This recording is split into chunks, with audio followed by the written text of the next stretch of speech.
السلام علیکم ورحمۃ اللہ وبرکاتہ۔ الحمد للہ رب العالمین والصلاة والسلام علی سید الانبیاء والمرسلین وعلی آلہ واصحابہ اجمعین، اما بعد فاعوذ باللہ من الشیطان الرجیم، بسم اللہ الرحمن الرحیم۔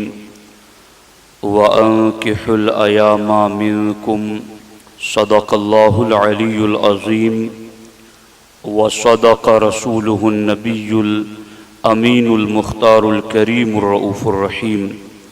انتہائی ادب و احترام کے ساتھ حضور سید المرسلین، خاتم الانبیاء، شفیع المذنبین، رحمت للعالمین، خاتم المعصومین، راحت العاشقین، صلی اللہ تعالی علیہ وآلہ واصحابہ وبارک وسلم کی بارگاہ میں اپنی غلامی کا ثبوت دیں، اور جس طریقے سے میں پڑھا ہوں میرے ساتھ مل کر حضور دل کے ساتھ نذرانہ محبت پیش کریں۔ الصلاۃ والسلام علیک یا رسول اللہ، الصلاۃ والسلام علیک یا حبیب اللہ، الصلاۃ والسلام علیک یا نبی اللہ، وعلی آلک واصحابک یا نور اللہ، صلی اللہ تعالی علیہ وسلم۔ دوستان محترم، نکاح کے حوالے سے قرآن و سنت کی ضروری معلومات آپ تک پہنچائی جا رہی ہیں۔ آج کے اس خطبہ جمعۃ المبارک میں نکاح کرنے کی جو 3 صورتیں بنتی ہیں، ایک تو نکاح سنت مؤکدہ ہوتا ہے، ایک واجب ہوتا ہے، اور ایک فرض ہوتا ہے۔ جن کی شادیاں ہونے والی ہیں یا جن کے بچے اور بچیاں جوانی کی دہلیز پر قدم رکھ چکے ہیں، ایسے تمام والدین اور ایسے تمام نوجوان اس گفتگو کو کمال توجہ کے ساتھ سنیں اور غور کریں کہ ہم سنت مؤکدہ والے درجے میں ہیں یا واجب والے درجے میں ہیں یا فرض والے درجے میں ہیں، اور پھر جس کا جو درجہ ہو اس اعتبار سے حکم کی ادائیگی میں ہمیں جلدی کرنا چاہیے۔ سب سے پہلی بات،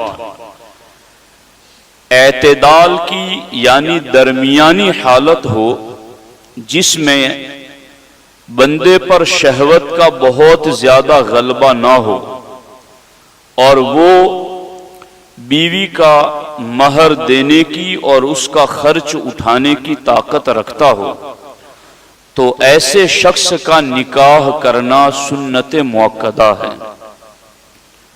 اس کو پھر سے سنیے اور دھیان دیجیے۔ شہوت کا بہت زیادہ غلبہ نہیں ہے، اور بیوی کا خرچ اٹھانے اور مہر دینے کی اس کے پاس طاقت ہے، تو ایسی صورت میں اس کے لیے نکاح کرنا سنت مؤکدہ ہے۔ اگر نکاح نہ کرنے پر اڑا رہتا ہے اس حالت میں تو وہ گناہگار ہے، گناہ میں مبتلا ہے۔ اور دوسری صورت، شہوت کا غلبہ ہے اور اسے نکاح نہ کرنے کی صورت میں معاذ اللہ زنا میں مبتلا ہو جانے کا اندیشہ ہوتا ہے، اور وہ بیوی کا خرچ پانی اٹھانے کی طاقت بھی رکھتا ہے، تو ایسے شخص کے لیے نکاح کرنا واجب ہے۔ یعنی اب اس صورت میں اس کو اندیشہ ہے کہ میں نہیں کروں گا نکاح تو زنا میں پڑ جاؤں گا، تو ایسے شخص کے لیے جسے زنا میں پڑ جانے کا اندیشہ ہو نکاح نہ کرنے کی صورت میں، اور بیوی کا خرچ پانی اٹھا بھی سکتا ہو، تو ایسے شخص کے لیے نکاح کرنا واجب ہے۔ اور تیسری صورت جس میں بندے کو یہ یقین ہو کہ نکاح نہ کرنے کی صورت میں زنا واقع ہو جائے، تو ایسے شخص کے لیے نکاح کرنا فرض ہو جاتا ہے۔ اب ایک میں نارمل حالت ہے، شہوت کا بہت زیادہ غلبہ نہیں ہے، مگر پھر بھی خرچ پانی اٹھا سکتا ہو تو نکاح کرنا سنت موقدہ ہے۔ اور دوسری صورت میں شہوت کا غلبہ ہے اور خرچ پانی اٹھا سکتا ہے، تو ایسے شخص کے لیے نکاح کرنا واجب ہے۔ اور تیسری صورت میں اسے یقین ہے کہ نکاح نہ کیا تو زنا میں پڑ جائے گا، تو ایسے شخص کے لیے نکاح کرنا فرض ہو جاتا ہے۔ اب والدین چونکہ والدین ہیں، ان کا خود نکاح ہو چکا ہے، جبھی تو ان کی اولاد ہے، وہ کچھ نہ کچھ آثار، حالات، احوال دیکھ کر ان باتوں کو محسوس کریں کہ یہ میرے بیٹے اور بیٹی کے لیے سنت موقدہ ہو چکا ہے، یا واجب ہو چکا ہے، یا فرض ہو چکا ہے۔ اگر وہ اپنی زبان حیا سے ہمیں یہ بات نہیں کہہ پاتا یا نہیں کہہ پاتی، تو کیا ہم پر کوئی ذمہ داری عائد نہیں ہوتی ہے؟ ان باتوں کی طرف والدین کا توجہ کرنا بہت زیادہ ضروری ہے۔ اب تینوں صورتیں آپ نے سن لی، اس کو یاد کر لیں کہ کون سی سنت موقدہ واجب اور کون سی فرض۔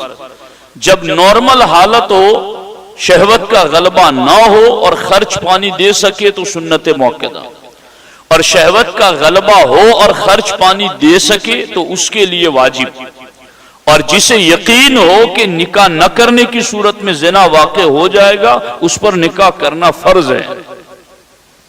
اب جب ان تین صورتوں کو ہم نے دیکھ لیا نکاح کرنے کے حوالے سے، تو اب آئیے آگے ہم اپنے نبی علیہ الصلوۃ والسلام کے فرامین سنیں کہ نکاح کرنے سے کتنی کچھ برکتیں ملتی ہیں اور کیا کچھ اللہ رب العزت کی بارگاہ سے ہمیں انعامات ملتے ہیں۔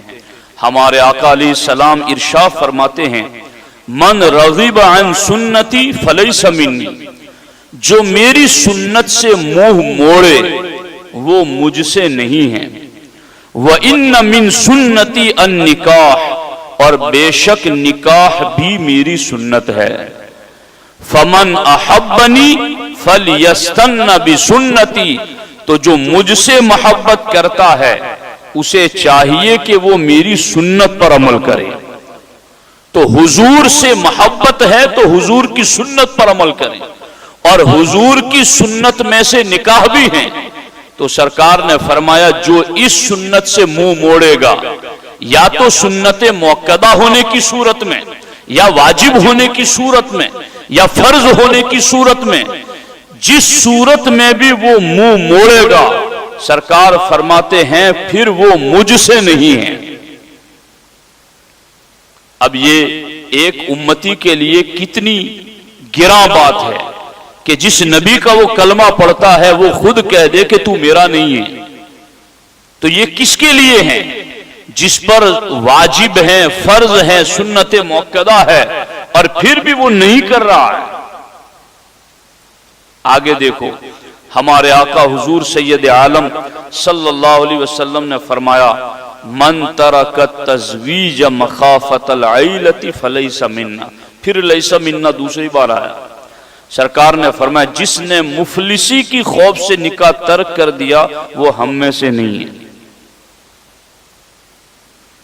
مفلسی کے خوف سے، میں غریب ہو جاؤں گا اور لاؤں گا تو اس کا خرچہ اٹھانا پڑے گا تو میرا مال کم ہو جائے گا، تو سرکار فرماتے یہ سوچ کر نکاح نہ کرنے والا میرا نہیں ہے۔ سرکار نے فرمایا من کان ذا طول فلیتزوج، کہ تم میں سے جو مال و دولت میں وسعت رکھتا ہے، خرچ پانی اٹھانے کی طاقت رکھتا ہے، مہر کی ادائیگی کی قوت ہے، تو سرکار فرماتے فلیتزوج، میں اس کا نبی اسے حکم دیتا ہوں کہ اسے نکاح کر لینا چاہیے۔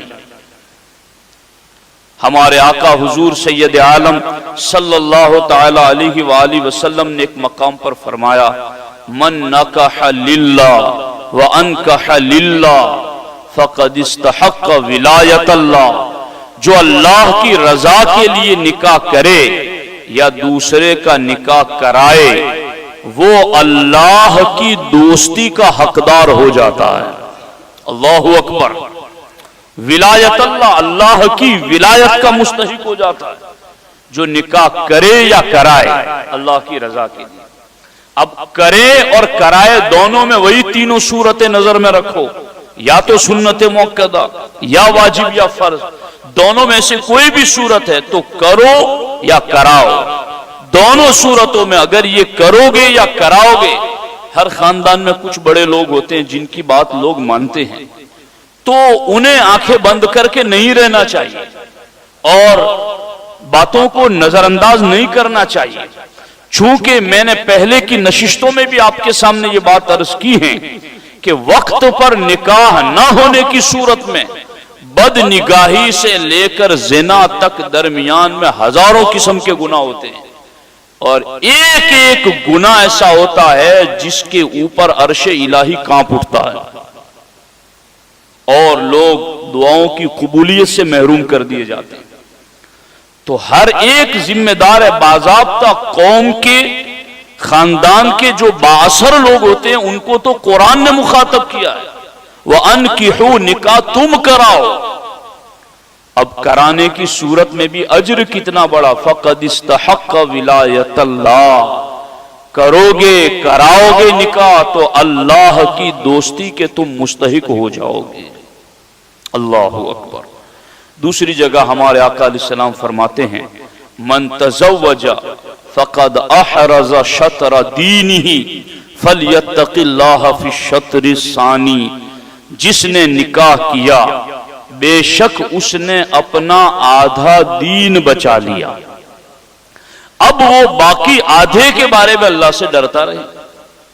اور آپ دیکھ لو نکاح جو بندہ کر لیتا ہے نا اس کی نگاہیں جھک جاتی ہیں، خواہشات نفس کنٹرول میں آ جاتی، اب وہ تاک جھانک اور غیر ضروری کاموں سے بچ جاتا، یوں اس کا آدھا دین اور آدھا ایمان محفوظ ہو جاتا ہے۔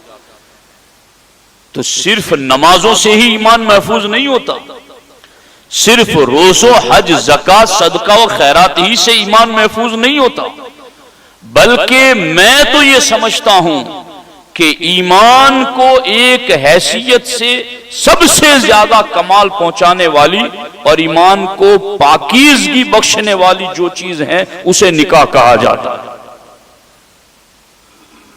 انسان کا باطن مطمئن ہو جاتا ہے، اس کے دل سے وسوسے خیالات سب نکل جاتے ہیں، اور وہ نماز بھی پڑھتا ہے تو پھر بالکل یکسوئی کے ساتھ نماز پڑھتا ہے، وہ عبادت بھی کرتا ہے تو اس کا ذہن دل دماغ اس میں لگا ہوا ہوتا ہے۔ دیکھو یہ تو سرکار نے فرمایا کہ اللہ کی دوستی کا حقدار ہو جاتا ہے اور آدھا دین محفوظ ہو جاتا ہے۔ آگے دیکھیے ہمارے بزرگوں کا، صحابہ کرام اہل بیت اطہار کا عمل نکاح کے حوالے سے کیا رہا ہے، بہت دھیان سے سنیے۔ حبر الامہ ترجمان القرآن حضرت سیدنا عبداللہ ابن عباس رضی اللہ تعالی عنہما فرماتے ہیں عبادت گزار کی عبادت اس وقت تک کامل نہیں ہوتی جب تک وہ نکاح نہ کرے۔ پھر سے سنو، عبادت گزار کی عبادت اس وقت تک کامل نہیں ہوتی جب تک وہ نکاح نہ کرے۔ اگر تینوں صورتوں میں جو سنت موقدہ واجب اور فرض تینوں میں سے جس میں بھی وہ آ جاتے ہیں اگر وہ نہیں کرتا تو پھر اس کی عبادت کامل نہیں ہوتی۔ اس کا مطلب کیا ہے؟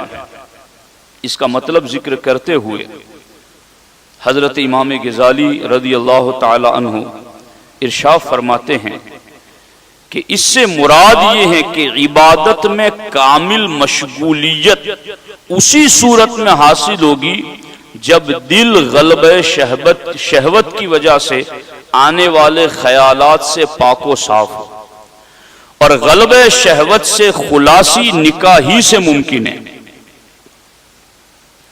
یعنی عبادت کامل تب ہوگی جب عبادت میں وسوسے نہ آئے، اور وسوسے دور کیسے ہوں گے؟ جب بندہ نکاح کرے گا۔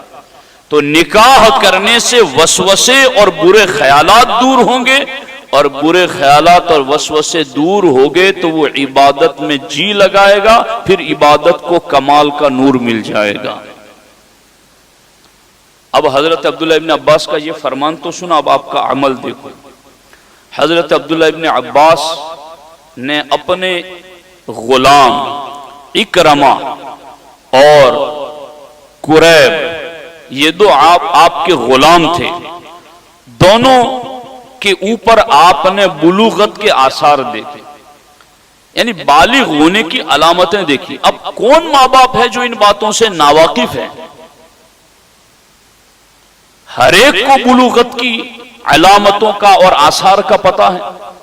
عبداللہ ابن عباس فرماتے ہیں کہ جب میں نے اپنے غلام، بیٹے نہیں ان کے غلام اکرمہ اور قریب رضی اللہ تعالی عنہما میں بلوغت کے آثار دیکھے تو دونوں کو بلایا اور بلا کر فرمایا اگر تم چاہو تو میں تمہارا نکاح کر دوں، کیونکہ بندہ جب زنا کرتا ہے تو اس کے دل سے ایمان نکل جاتا ہے۔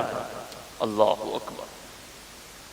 تو میں چاہتا ہوں کہ تمہارا نکاح کر دوں چونکہ تمہارے اوپر بلوغت کی علامتیں میں دیکھ رہا ہوں، تو زنا میں پڑ جاؤ گے تو دل سے ایمان نکل جائے گا۔ میں نہیں چاہتا کہ میرے یہاں غلام ہو اور کوئی ایسا کام کرے جس سے اس کا ایمان خطرے میں پڑ جائے۔ یہ ہے ان بزرگوں کا عمل۔ اسی لیے حضرت عبداللہ ابن مسعود معلم امت فرماتے ہیں اگر میری عمر کے 10 دن باقی ہوں تو میں یہ پسند کروں گا کہ نکاح کر لوں، کیونکہ میں اللہ کی بارگاہ میں غیر شادی شدہ حالت میں جانا پسند نہیں کرتا۔ اگر میری زندگی کے 10 دن بھی باقی ہو تو میں نکاح کروں گا، پھر دنیا سے جاؤں گا، چونکہ اللہ کی بارگاہ میں شادی شدہ لوگوں کا درجہ بہت بلند ہے۔ اب کئی لوگوں کو یہ بھی خیالات آتے ہیں کہ کون جمیلہ پالے اور کون مصیبتیں اٹھائیں اور کون ان آزمائشوں میں پڑے۔ تو سنو، حضرت ابراہیم بن ادہم رضی اللہ تعالی عنہ، اس بارے میں ان کا کیا عمل تھا اور کس طریقے سے وہ اس بات کو دیکھا کرتے تھے۔ حضرت سیدنا ابراہیم بن ادہم سے کسی نے عرض کیا کہ آپ نے نکاح نہ کر کے عبادت کے لیے فراغت حاصل کی اور بہت اچھا کیا۔ ابراہیم بن ادہم نے نکاح نہیں کیا تھا تو کسی نے کہا کہ آپ اچھے آدمی ہیں کہ عبادت کرنے کے لیے آپ کو فرصت رہے، چونکہ بیوی ہوگی، خرچہ پانی کماؤ، بچے ہوں گے، یہ وہ ساری ذمہ داریاں ہوں گی، تو آپ نے نکاح نہ کر کے عبادت والا کام اختیار کیا اور فرصت ہی فرصت، تو آپ نے بہت اچھا کیا۔ سنو ابراہیم بن ادہم کیا فرماتے ہیں اہل و عیال کے سبب تمہاری ایک پریشانی میری تمام تر کیفیت سے بہتر ہے۔ یعنی مجھے اللہ کی بارگاہ میں جو قرب ملتا ہے اور اس قرب میں جو مجھ پر کیفیت طاری ہوتی ہے کہ میں ہوں اور میرا رب ہے، اس کیفیت کا جو میں لطف پاتا ہوں، فرماتے ہیں تم بیوی بچوں میں مصروف ہو کر ایک پریشانی جھیلتے ہو تو تمہارا وہ پریشانی جھیلنا میری اس کیفیت سے بہتر ہے کہ تم نے معاشرے کو پاکیزگی دینے والا عمل کیا ہے۔ چونکہ جس معاشرے کے اندر نکاح نہیں ہوتے ہیں وہاں کیا ہوتا ہے پھر؟ تو تم نے معاشرے کو پاک کرنے والا عمل کیا، اللہ رسول کے حکم پر عمل کیا ہے، تو میری تمام تر کیفیتوں سے بہتر وہ ہے کہ تم بیوی بچوں کی پریشانی میں ایک مرتبہ مبتلا ہو کر جو صبر کرتے ہو وہ میری کیفیت سے افضل ہے۔ اللہ اکبر۔ پھر پوچھا ابراہیم بن ادہم سے پھر وہ کون سی چیز آپ کو نکاح سے روکے ہوئے ہیں؟ یعنی جب اتنا سب کچھ جانتے ہو کہ ایک پریشانی میں مبتلا ہونا یہ میری پوری کیفیت سے بہتر ہے تو پھر نکاح کیوں نہیں کر لیتے؟ آپ نے فرمایا مجھے عورت کی حاجت نہیں، یعنی مجھے حاجت نہیں ہے، اس وجہ سے میں نے نکاح نہیں کیا۔ باقی اگر کوئی یہ سمجھتا ہے کہ میں عبادتیں زیادہ کروں اور اس لیے نکاح نہ کروں، تو میں ابراہیم بن ادم کہتا ہوں کہ میری کیفیت کا جو مغز ہے وہ تمہاری ایک مرتبہ کی بیوی بچوں کی پریشانی جھیلنے کا مقابلہ نہیں کر سکتی۔ یہ ہے ہمارے بزرگوں کا طرز، طریقہ عمل، اور اس طریقے سے وہ ہمیں نکاح کے حوالے سے مائل کرتے تھے۔ حضرت سیدنا بشر حافی، ابراہیم بن ادم صوفیوں کی امام ہے، بشر حافی کا بھی نام دیکھ لو۔ حضرت بشر حافی فرماتے امام احمد ابن حنبل مجھ سے 3 وجہ سے افضل ہیں، اور ان 3 وجہ میں ایک وجہ یہ ہے کہ امام احمد ابن حنبل نے نکاح فرمایا تھا، اس لیے وہ مجھ سے افضل ہے۔ امام غزالی فرماتے ہیں یوں تو اللہ کے نبی رسول کتنے ہیں؟ کم و بیش 1,24,000، مگر حضرت امام غزالی فرماتے قرآن میں جن کے نام آئے وہ انہی کے نام آئے جن کے بیوی بچے تھے، یعنی یہ ایک الگ سے ان کے پاس شرف تھا، ایک الگ سے ان کے پاس کمال تھا، جس کمال کے سبب رب نے اپنے ازلی کلام میں ان نبیوں کے نام ذکر فرمائے، وَجَعَلْنَا لَهُمْ أَزْوَاجًا وَذُرِّيَّةً، انہیں بیویاں دی، ان کے بیٹے دیے، تو پھر اللہ نے ان کا نام قرآن میں ذکر فرمایا۔ اس سلسلے میں ایک روایت پیش کر کے پھر میں گفتگو کو اختتام کی طرف لاتا ہوں۔ پچھلی امتوں میں ایک شخص اکیلا رہتا تھا، عبادت میں مصروف رہتا تھا، اور عبادت میں اس کا معاملہ یہ تھا کہ دوسروں سے وہ زیادہ عبادت کرتے تھے۔ تو اس دور کے نبی علیہ السلام کی خدمت میں اس عبادت گزار کی عبادتوں کا ذکر ہوا کہ وہ بہت عبادت گزار ہیں، تو نبی نے فرمایا وہ اور زیادہ اچھا ہوتا اگر اس نے ایک سنت کو نہ چھوڑا ہوتا، وہ اور زیادہ اچھا ہوتا اگر اس نے ایک سنت کو نہ چھوڑا ہوتا۔ جب اس عابد کو اس بات کا علم ہوا تو بڑا غمگین ہوا، اور نبی کی خدمت میں حاضر ہو کر پوچھا، تو نبی نے فرمایا کہ کیا تو نے نکاح کو ترک نہیں کیا ہے؟ عابد نے عرض کیا میں اسے حرام نہیں سمجھتا، لیکن میں فقیر ہوں، میرا خرچ بھی کسی اور کے ذمہ ہے، یعنی میں خود کسی اور کے رحم و کرم پر ہوں، تو میں فقیر شخص ہوں، شادی کروں گا تو کیسے خرچ اٹھاؤں گا؟ تو اس نبی نے فرمایا میں اپنی بیٹی کا نکاح تجھ سے کرتا ہوں، مگر تیری عبادتوں کو کمال کا رنگ تب لگے گا جب تو نکاح کرے۔ اتنے فضائل ہیں کہ اسے سن کر کے بندہ نکاح سے دور رہنے کی سوچ نہ رکھے، کیونکہ میرے بھائیوں آج کے جو حالات ہیں وہ آپ مجھ سے بہتر اور زیادہ جانتے ہیں کہ گناہ اتنے عام ہو چکے ہیں اور گناہ کرنا اتنا آسان ہو چکا ہے، اور موبائل نے رہی کہی ہر قسم کی کسر ختم کر دی ہیں، اور کہاں اب والدین ہر گھڑی ان پر نگاہیں جما کر بیٹھیں، تو بلوغت کے آثار دیکھیں اور پھر مہر دینے کی طاقت ہو اور بیوی کو کھانا پانی دینے کی طاقت ہو، تو ایسی صورت میں یا تو سنت موقدہ بنے گا یا واجب بنے گا یا فرض بنے گا، ان تینوں میں سے جو بھی صورت بنے، والدین کو تاکیداً حضور کا حکم میں سنا رہا ہوں کہ ایسے والدین غفلت میں نہ رہیں بلکہ اس کو سمجھ کر کے نکاح کر دیں۔ اب اس سلسلے میں ایک آخری روایت عرض کرتا ہوں۔ ایک صحابی تھے جو ہر وقت ہمارے نبی علیہ السلام کی بارگاہ میں رہتے تھے، اگر کوئی بھی ضرورت ہوتی پانی کی، کوئی کام کرنا ہوتا تھا تو وہ خدمت کرتے تھے۔ تو ایک مرتبہ اللہ کے رسول علیہ السلام نے ان سے فرمایا تم نکاح کیوں نہیں کرتے؟ یعنی سرکار بھی یہ پوچھا کرتے تھے اور اس چیز کو مطلب نوٹس کرتے تھے۔ تو والدین پھر والدین، سرکار نے فرمایا تم نکاح کیوں نہیں کرتے؟ انہوں نے عرض کی میں فقیر ہوں، میرے پاس کچھ نہیں ہے۔ اور حضور اگر میں نکاح کر لوں گا تو یہ جو آپ کے در دولت پر بیٹھا رہتا ہوں اس سعادت سے محروم ہو جاؤں گا، تو میں تو یہاں بیٹھا رہنا چاہتا ہوں۔ سرکار نے خاموشی اختیار فرمائی۔ پھر تھوڑی دیر بعد سرکار نے پھر فرمایا کہ تم نکاح کیوں نہیں کرتے؟ تو صحابی نے پھر وہی جواب دیا، میں فقیر ہوں، آپ کے در دولت پر بیٹھنا چاہتا ہوں۔ پھر وہ صحابی دل ہی دل میں سوچنے لگے کہ میں کیوں اپنی باتیں کہتا ہوں، حضور تو میرے بارے میں بہتر جانتے۔ تو انہوں نے دل ہی دل میں سوچا کہ اب حضور اگر مجھ سے پوچھیں گے تو میں کہہ دوں گا حضور میرا دنیا آخرت کا بہتر آپ جانتے ہیں، آپ جو فرمائے میں عمل کرنے کے لیے تیار ہوں۔ پھر اللہ کے رسول علیہ الصلوۃ والسلام نے ارشاد فرمایا تیسری بار تم نکاح کیوں نہیں کرتے؟ تو صحابی نے عرض کیا میرا نکاح کر دیجئے۔ تو سرکار نے فرمایا فلاں قبیلے میں جاؤ اور ان سے کہو کہ اللہ کے رسول علیہ السلام تمہیں حکم دیتے ہیں کہ اپنی بیٹی کا نکاح مجھ سے کر دو۔ انہوں نے عرض کی حضور میرے پاس تو کوئی چیز نہیں ہے۔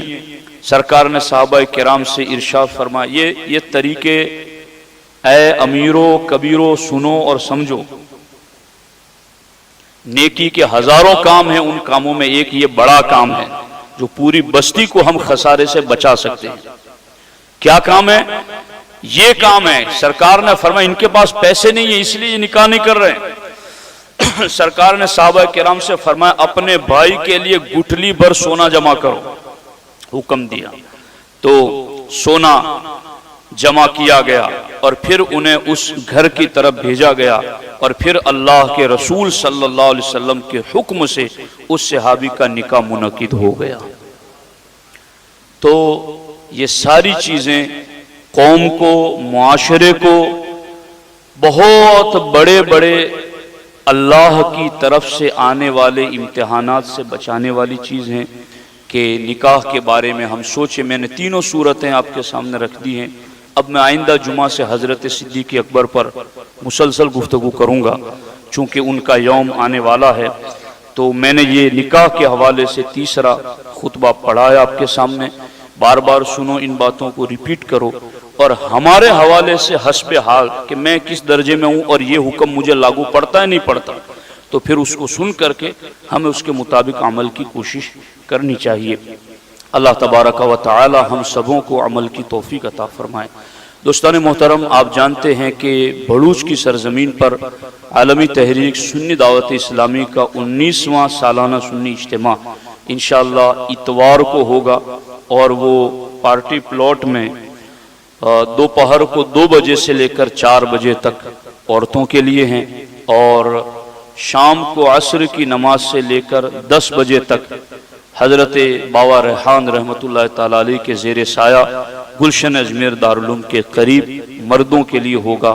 آپ تمام جوانوں سے، بزرگوں سے درخواست ہے کہ 2 بجے سے 4 بجے تک میں اپنے گھر کی خواتین کو پہنچائیں، اور عصر کی نماز ہی میں بابا ریحان مسجد پر پہنچ جائیں، اور عصر سے لے کر 10 بجے تک کے ہونے والے تمام پروگرامات میں ضرور شرکت فرمائیں۔ اللہ تبارک و تعالی ہمیں علم دین کا صحیح ذوق و شوق عطا فرمائے۔